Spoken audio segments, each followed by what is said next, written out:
నమస్కారం అండి. మీ పేరు? నా పేరు రామకృష్ణారావు మైలవరపు. ఏం చేస్తుంటారండి? నాది బిజినెస్ అన్నపూర్ణ రైస్ కంపెనీ అని శివాజీ గేప్ సెంటర్లో వైఎస్ఆర్ పార్టీ మేము ఇక్కడ కార్యకర్తలాగా పనిచేస్తాం. ఏ అభ్యర్థి వచ్చినా మేము అందరం కలిసి కృషి చేసి ఆ పార్టీ అభ్యర్థి విజయానికి కృషి చేస్తాం. ఎలా చేస్తుందండి అసలు మీ పార్టీ పనులు? మా పార్టీ అన్నీ బాగానే ఉన్నాయండి. కొన్ని మీడియాల వల్ల అలా ఏం పని చేయలేదు అనేది ఎక్కడైనా రిపేర్ ఉంటే ఆ రిపేర్ని కూడా గుంతల కింద చూపించే సంస్కృతి ఆ ఎల్లో మీడియాకి ఉంది. యాక్చువల్గా పూర్వం కన్నా చాలా రోడ్లు బాగా వేశారు. లబ్ధిదారులు కూడా ఎక్కువ ఉన్నారు. ఎవరికైతే లబ్ధి జరగాలో వాళ్ళ కంపల్సరీ జరుగుతుంది. పూర్వం ప్రభుత్వంలా కాదు. ఈ ప్రభుత్వంలో లబ్ధిదారుడు అనేవాడు ఎన్నుకోబడితే మటుకు కంపల్సరీ ఆయన డబ్బులు ఆయనకి అంత ఏ పథకానికి ఆ పథకం. మరి మీరు రోడ్లు బాగున్నాయి మీ ప్రభుత్వంలో అంటున్నారు. అసలు ఈ ప్రభుత్వం వచ్చిన తర్వాత ఒక్క చోట కూడా కనీసం కొంచెం మట్టి కూడా వేయలేదు రోడ్ల మీద అని చెప్పేసి ప్రతిపక్షాలు కానీ అంటున్నారు కదండి. ప్రతిపక్షాలు సహజంగా మాట్లాడతాయండి, అది కరెక్ట్ కాదండి. మీరు కూడా ఈ రోడ్లో ప్రయాణం చేస్తున్నారు, మేము ప్రయాణం చేస్తాం, ప్రజలు ప్రయాణం చేస్తున్నారు.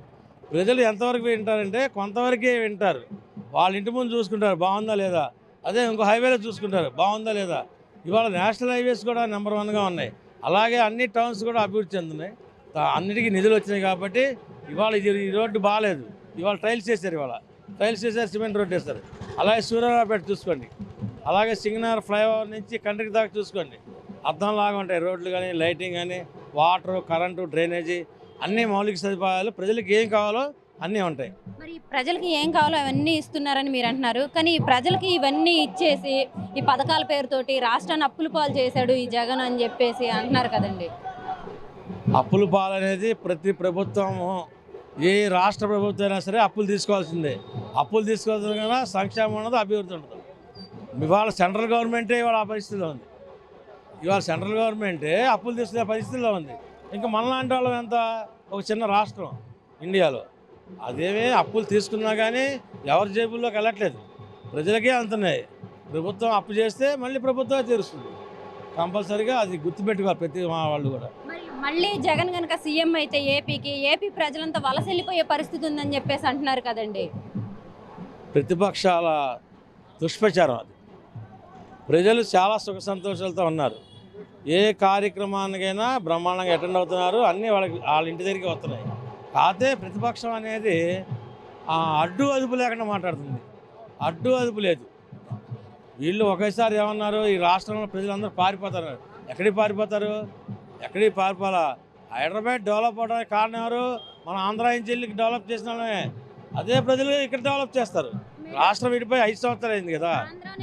మరి హైదరాబాద్ని డెవలప్ చేసింది మన ఆంధ్ర వాళ్ళే అంటున్నారు. మరి అది కూడా చంద్రబాబు నాయుడు గారు హైదరాబాద్ని డెవలప్ చేశారు, ఐటీ తీసుకొచ్చాడు, అనేక మంది తీసుకొచ్చాడు. మరి అలాంటి డెవలప్మెంట్ ఏపీకి కూడా కావాలంటే మళ్ళీ బాబు గారే రావాలి అని చెప్పేసి అంటున్నారు కదండి. అమ్మా, ఐటీ డెవలప్మెంట్ వాళ్ళు ఒక్కలే కాదండి. ఫస్ట్ కోట్ల విజయభాస్కర్ రెడ్డి అనే ముఖ్యమంత్రి ఐటీ విభాగాన్ని ఏర్పాటు చేశారు. ఆ తర్వాత ఎన్టీ రామారావు వచ్చారు. ఆ తర్వాత చంద్రబాబు నాయుడు గారు వచ్చారు. చంద్రబాబు నాయుడు గారు వచ్చిన తర్వాత అందరినీ పిలిచాడు, చేశాడు. అది ఒక్క గొప్పతనం ఆయనదే కదండి. కాంగ్రెస్ గవర్నమెంట్ ఉన్న దగ్గర నుంచి కూడా అది ఆ రోజునే ఐటీ డెవలప్మెంట్ ఉంది. మరి అంతేకాకుండా బాబు షూరిటీ భవిష్యత్తు గ్యారంటీ అని చెప్తూ ఉన్నారు. మరి రేపు మేము గెలిస్తే కనుక నిరుద్యోగ వృత్తి కూడా ఇస్తామని చెప్పేసి మళ్ళీ మేనిఫెస్టోలో చెప్తున్నారు. అనేక మంది పథకాలు ఇస్తామని చెప్తున్నారు. ఇప్పుడు అమ్మఒడి జగన్ ఒక్కళ్ళకే ఇస్తున్నాడు. మేమైతే 2 3 ఎంతమంది ఉన్నా సరే అందరికీ ఇస్తామని చెప్తున్నారు. మరి దాన్ని ఎలా చూడొచ్చండి? 2019లో అదే అధికారంలోకి రావడానికి 579 హామీలు ఇచ్చాడు ఆయన ఎన్ని నెరవేర్చాడు ఆయన చెప్పండి. ఇప్పుడు జగన్ గారు నవరత్నాలు పెట్టారు, 97% 98% ఫిలప్ చేశామని చెప్తారు. ఆయన ఎన్ని చేశారు? 579 హామీల్లో ఆయన ఎన్ని నెరవేర్చారు ఆయన నోటితో చెప్పండి. ఆ రోజున ప్రజలు నమ్ముతారు. ఊరినే జగన్ చేయలేదు, జగన్ వస్తే పారిపోతా అనేది వాస్తవం కాదు. ప్రతిపక్షాల దుష్ప్రచారం. ఎంతోమంది ఇవాళ ఆయన గెలవటం కోసం ఎంతమందినో బలి చేస్తారు. జనసేనని, సిపిఐ వీళ్ళందరినీ కూడా ఎంతమందిని కలుపుకుంటారు. ఇదే జనసేన వాళ్ళు బీజేపీతో పొత్తు, ఎక్కడ తెలంగాణలో. ఇదే జనసేన వాళ్ళు తెలుగుదేశంతో పొత్తు. అంటే రాష్ట్రాలను ఎలా చేస్తారు మీరు? అసలు మీ సిద్ధాంతం ఏంటి? పార్టీ గెలిచేవాడిని, పనిచేసేవాడిని పడగొడతారు.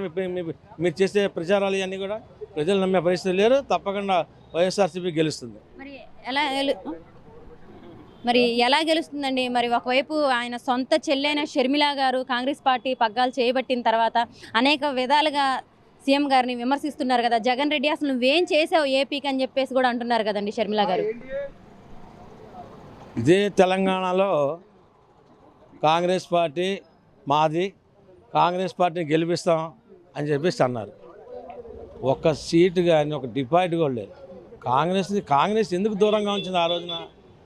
ఆంధ్రప్రదేశ్లో నీ ప్రతాపం నువ్వు చూపించమ్మా అన్నారు. చూస్తారు కదా ప్రజలంతా తేలిగ్గా అండి. వైఎస్ఆర్ వదిలిన బాణం అని చెప్పేసి ప్రతి రోడ్డు తిరిగిందామె 3000 కిలోమీటర్లు 4000 కిలోమీటర్లు చేసింది. కానీ ఇవాళ ఆమె మాట వినే పరిస్థితి కూడా లేరు. తప్పకుండా ఓటేస్తారు. మరి పులివెందల్లో ఓడిస్తానంటున్నారు కదండి జగన్ని. సహజంగా ఇండిపెండెంట్గా నిలిచిన వాళ్ళు కూడా నేనే గెలుస్తాను అని నామినేషన్ ఇస్తారు. అదే టైపు షర్మిల గారు కూడా అంతే. మరి రాబోయే ఎన్నికల్లో ఎవరు గెలుస్తారనుకుంటున్నారండి? మేమైతే పార్టీ పరంగానే కాదు ప్రజల దగ్గర కూడా తిరుగుతున్నాము. అందరూ కూడా తప్పకుండా ఆశీర్వదిస్తామని చెప్పి హామీ ఇస్తున్నారు. వైఎస్ఆర్ కాంగ్రెస్ పార్టీ గెలుస్తుంది.